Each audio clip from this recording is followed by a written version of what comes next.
நிறைய பேர் வந்து யோசிப்பீங்க, ஆஹா பிசினஸ் சூப்பரா இருக்கு, நல்லா இருக்கு, நம்மளும் கண்டிப்பா பண்ணணும். பட் திங்கட்கிழமையில இருந்து பண்றேன், 1ஆம் தேதியில இருந்து பண்றேன், அடுத்த வாரத்துல இருந்து பண்றேன்னு ஒரு சிலர் யோசிப்பீங்க. கரெக்ட்டுங்களா? ஃப்ரெண்ட்ஸ், இந்த பிசினஸ் வாய்ப்பு அப்படிங்கிறது எப்பவாவது தான் கிடைக்கும். நம்ம எதிர்பார்க்கிற மாதிரி எதிர்பார்க்கிற டைம்ல கிடைக்காது. கரெக்டா நம்ம ரெடி ஆனதுக்கு அப்புறம் கிடைக்காது. கரெக்ட்டுங்களா? வாய்ப்பு அப்படிங்கிறது திடீர்னு தான் கிடைக்கும். இப்ப நீங்க வந்து ஒரு நாட்டோட அரசர், ஓகேங்களா?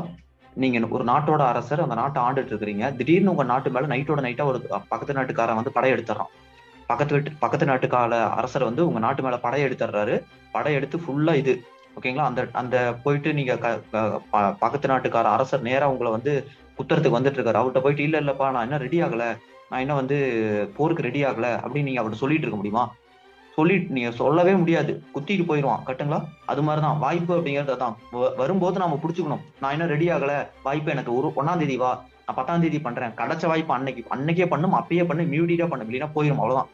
எப்படி வந்து போர் வந்து திடீர்னு தான் நடக்குமோ, அதே மாதிரிதான் வாய்ப்பு அப்படிங்கிறது வாழ்க்கையில கடவுள் திடீர்னு தான் கொடுப்பாரு. அந்த வாய்ப்பை யாரு கரெக்டா டக்குன்னு எடுத்து அதுக்கேத்த மாதிரி வேகமா அடாப்ட் ஆகி வேகமா பண்றீங்களோ அவங்க தான் இங்க சக்சஸ் பண்ண முடியும். கரெக்ட்டுங்களா?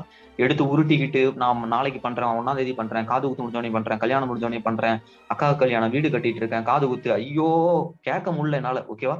தயவு செஞ்சு ஒண்ணு புரிஞ்சுக்கோங்க, நீங்க எந்த அளவுக்கு வேகமா இருக்கீங்களோ உங்களுக்கு அந்த அளவுக்கு டீம் செட் ஆயிரும்.